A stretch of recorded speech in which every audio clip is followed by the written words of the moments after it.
青菜。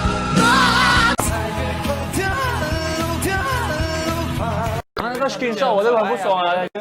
没有得救了，跟你讲，没有得救了。哎，断开魂结，断开锁链，断开一切的牵连，烧毁！老板跳楼，再打到骨折，青菜美，青菜美，便宜卖了。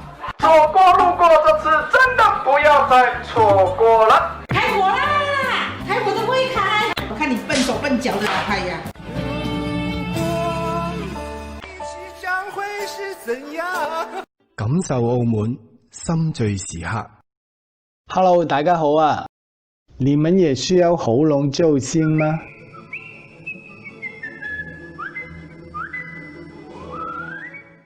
许多人因为职业的需要，会有经常让喉咙声带过度使用而受损的例子，因而感到疼痛或者是声音沙哑，又或者是因为病菌、过敏源、空气问题、天气变化等，令喉咙感到不舒服，导致经常咳嗽。今天来分享传基老家上的一帖化痰止渴润肺消炎的良方三宝茶。这三宝就是罗汉果、甘草、膨大海。罗汉果具有润肺化痰止渴、预防气管发炎、高血压、血管硬化的功效。甘草护肝解毒，增强免疫力。医学研究发现，还有抗氧化和抑制肿瘤的作用。膨大海可以抑制咳嗽、喉咙痛，修复声音沙哑。首先将罗汉果的表面洗干净，敲破，然后剥开。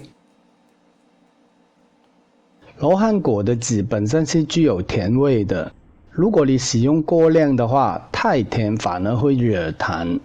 其实罗汉果的养分主要是在壳的内皮里面，所以比例上用半个壳一颗籽是最好的。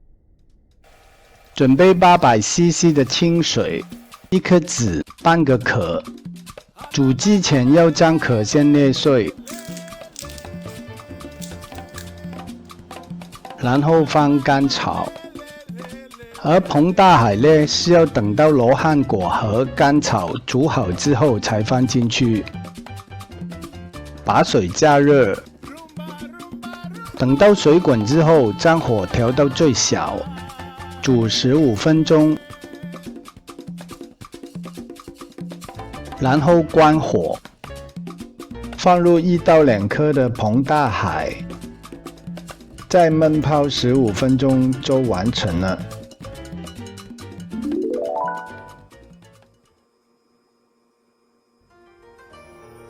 三宝茶除了消炎止渴、化痰润肺之外，平常也可以作为保养喉咙和气管。希望这帖茶对你们有所帮助。